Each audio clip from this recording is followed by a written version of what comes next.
December 27th, 2007. The air was wet and cold in North Yorkshire, a kind of dampness that seeps into your bones. Winter had settled in deep, but that wasn't enough to stop 33-year-old Stuart Goodwill from doing what he loved most, venturing into the underground world of caves, cracks, and chasms. To him, the dark didn't represent fear, it was freedom.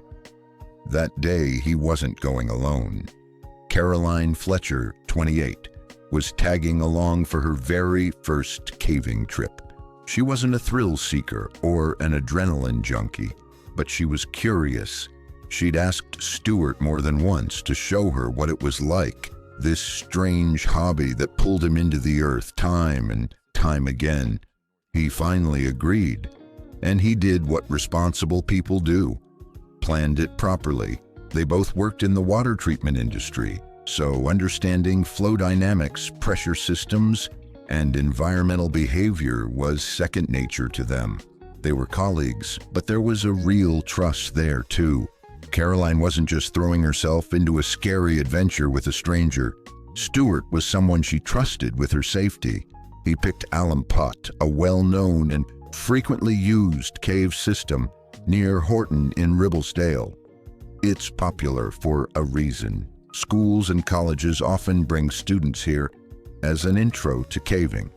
On paper, it sounded safe, manageable, familiar. It even had a nickname among locals, the Training Ground Cave. That name wouldn't mean much by the end of this story.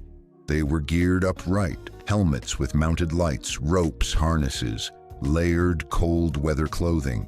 Everything was in place. From the outside looking in, this wasn't a reckless dive into danger. It was organized, calculated, methodical, and that's what makes what happened next so devastating. Because sometimes, even when everything is done right, nature doesn't care.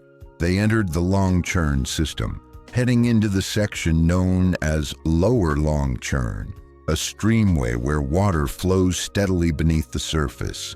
Not a gushing river, just a trickling stream.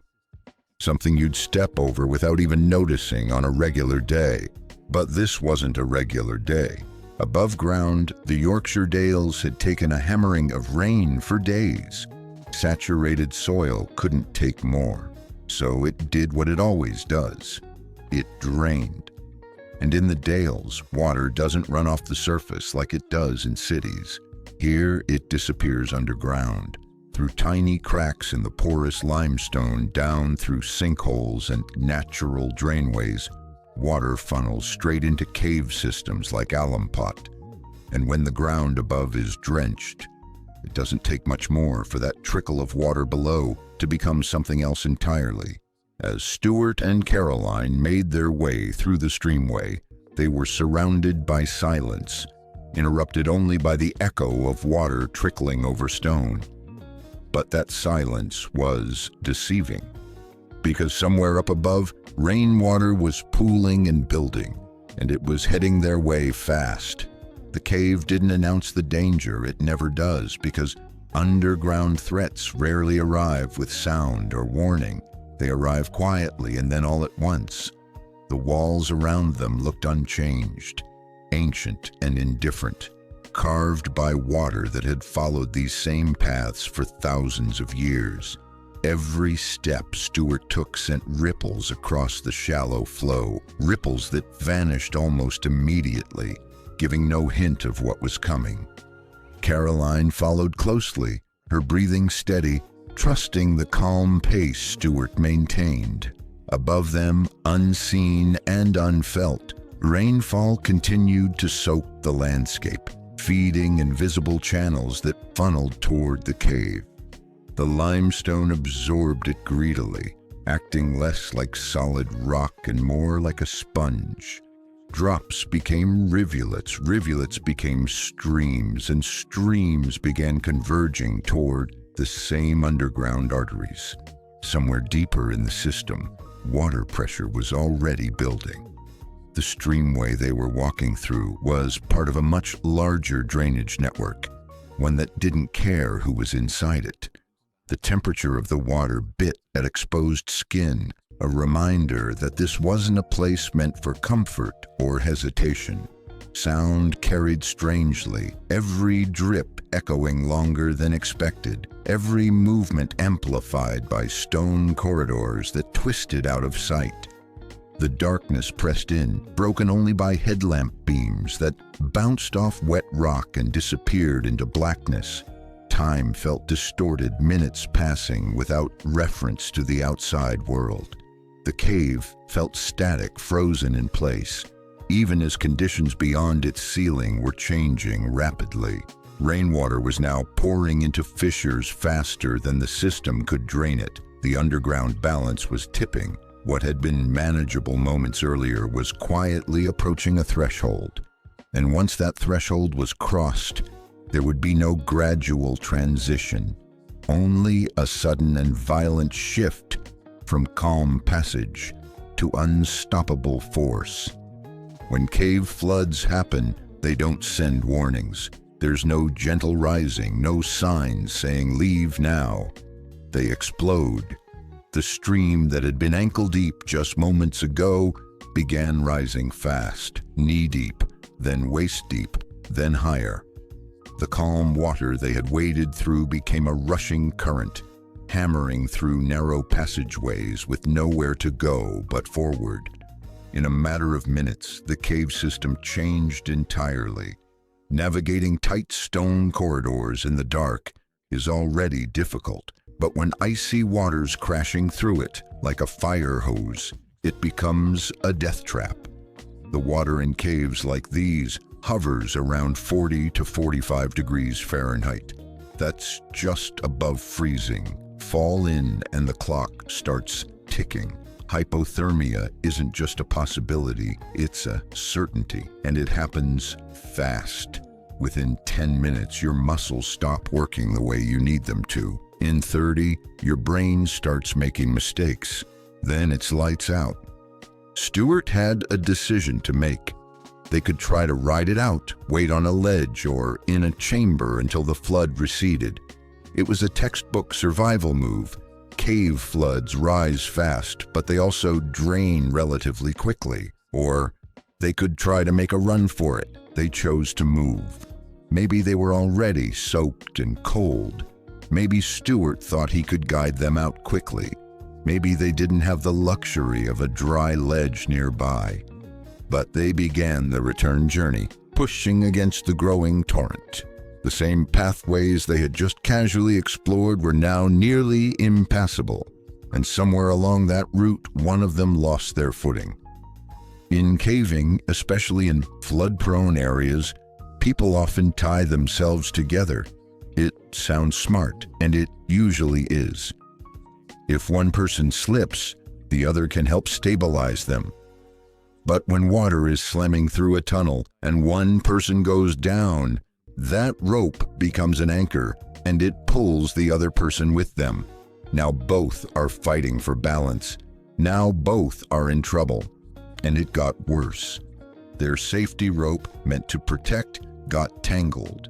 Maybe it caught on a rock or wrapped around one of them in the confusion, but they couldn't untangle it. They were trapped.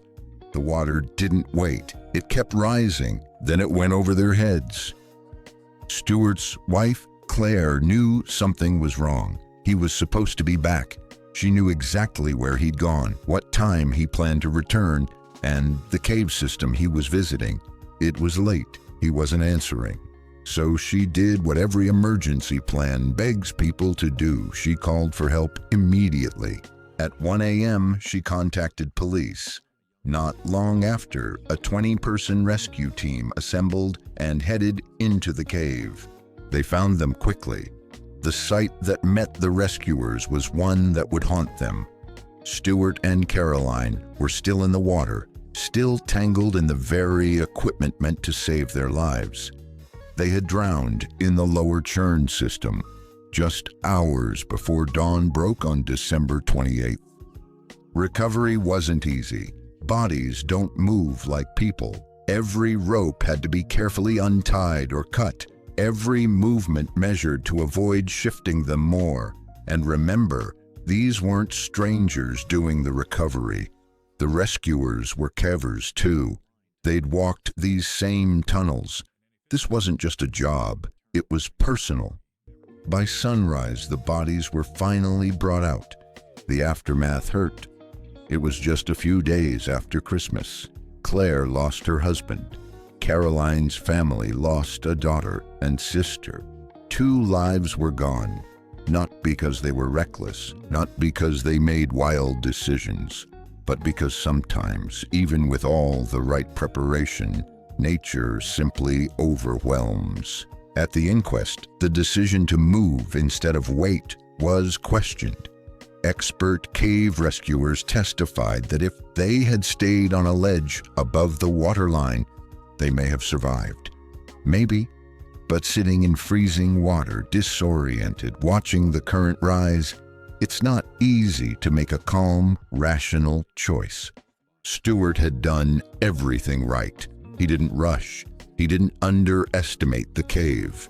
He tried to help someone experience something he loved, and died doing it. And still, Alumpot remains active today.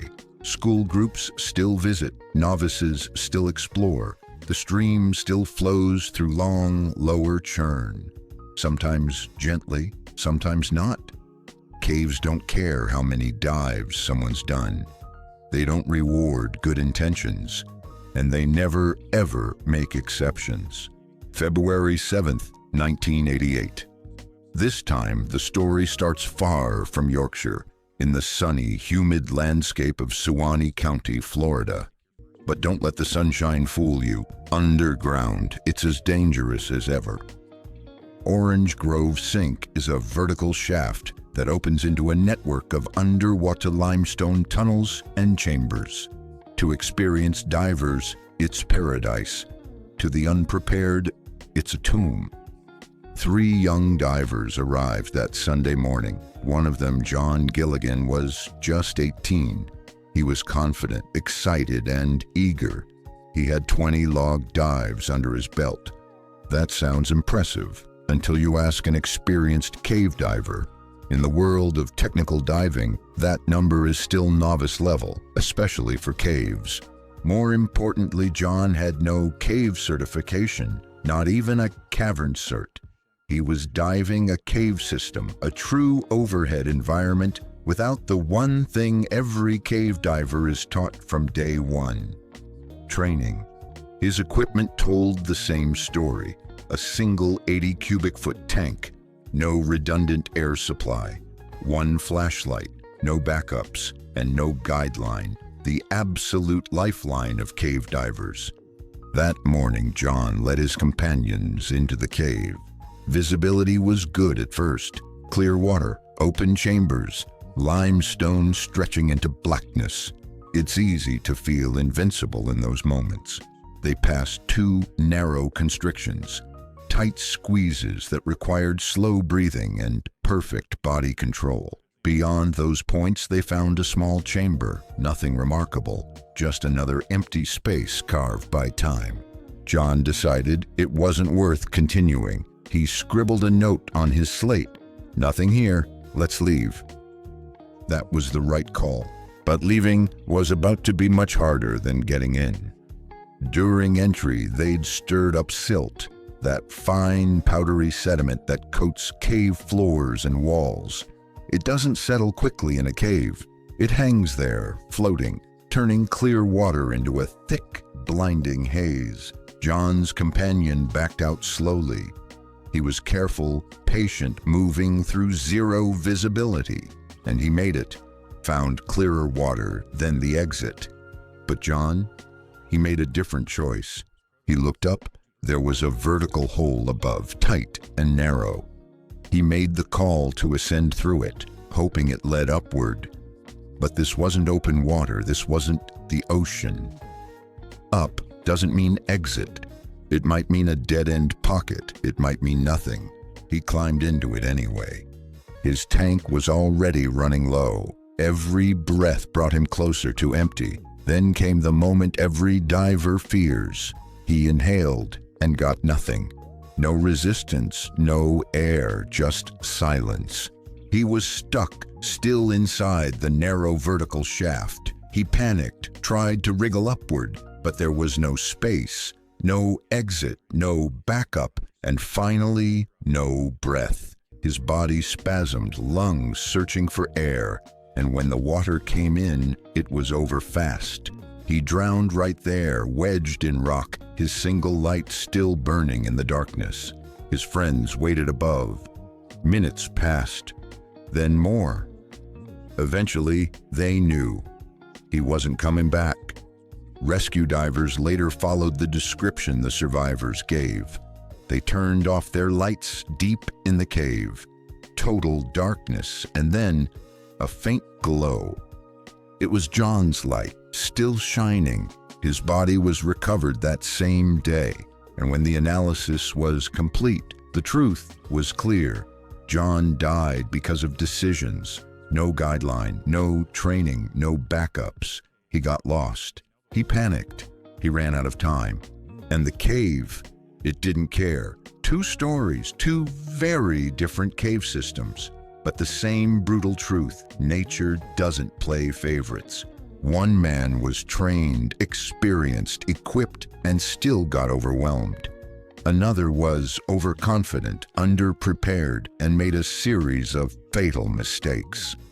The caves didn't distinguish between them. Underground, there are no guarantees. And sometimes choosing to act, even with the best intentions, can be the last choice ever made.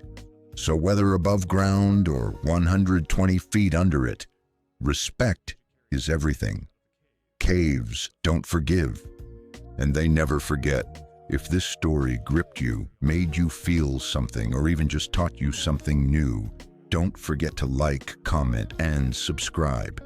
We tell real stories, haunting, tragic, and unforgettable every week.